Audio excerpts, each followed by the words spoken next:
Russia and China put their close relationship on public display Thursday. Chinese President Xi Jinping met with Russian President Vladimir Putin in Moscow amid celebrations there marking Victory Day, the end of World War II.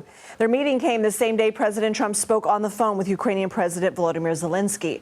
Zelensky posted on X after the call, writing in part, quote, "We discussed the need for continued efforts to achieve peace, including concrete steps that could be taken." He added, "I also informed him that Ukraine is ready for a 30-day ceasefire starting even today. We are waiting for Russia to support this proposal." CBS News senior national security correspondent Charlie D'Agata joins us now. Charlie, what message did Putin and Xi send with this meeting? Hey, Lindsay. Friends of Steel. It was a show of unity.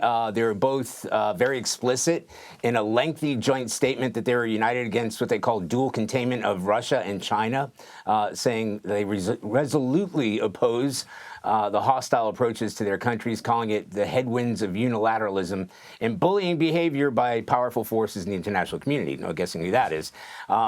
They also called the Golden Dome missile defense system that the Trump administration has proposed, and the DoD are working on for that matter, deeply destabilizing because it would weaponize space. But you know, Russia and China aren't really the best of friends all the time. They're both competing in the global sphere in the same area economically and militarily. So this is really a relationship of convenience against a common enemy, in this case, the United States. How has China supported Russia during this time? Well, I mean, this is important. So China is now Russia's #1 trading partner. So it basically picked up all the slack after, you know, the United States and Western countries stopped supplying Russia. So they started buying Russian oil at discounted rates, also increased its exports in consumer goods because Russia couldn't get them from the West anymore after Russia invaded Ukraine. There's also been, and this is important too, trade in dual-use components like semiconductors and telecommunications equipment. So those are sort of adjacent to the Russian war machine.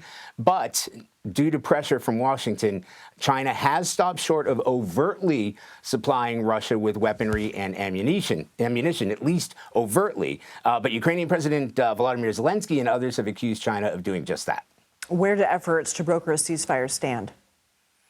Well, you know, in theory, a 3-day ceasefire that Putin had called for to mark Victory Day tomorrow has already gone into effect. The Ukrainian government called it a farce, saying that Russia has continued to hit target areas in the front line. But importantly, Ukraine's Air Force, which kind of monitors these things, said there haven't been any Russian missile or drone attacks today in its airspace. But Zelensky said, look, if Russia's serious, they'd go back to the 30-day proposal, or excuse me, the proposal for the 30-day ceasefire. As he said, President Trump has renewed calls for that, too, in a post on his Truth social account, saying talks with Russia and Ukraine are continuing. The U.S. is calling for a 30-day unconditional ceasefire, but now cranking up the tone a little bit, saying if it's not respected, the U.S. and its partners will further impose sanctions. So Zelensky confirmed, as you said, that phone call did take place.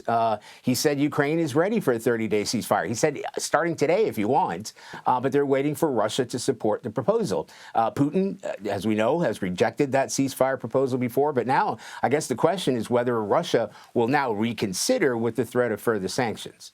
Charlie D'Agata, thank you. Thank you.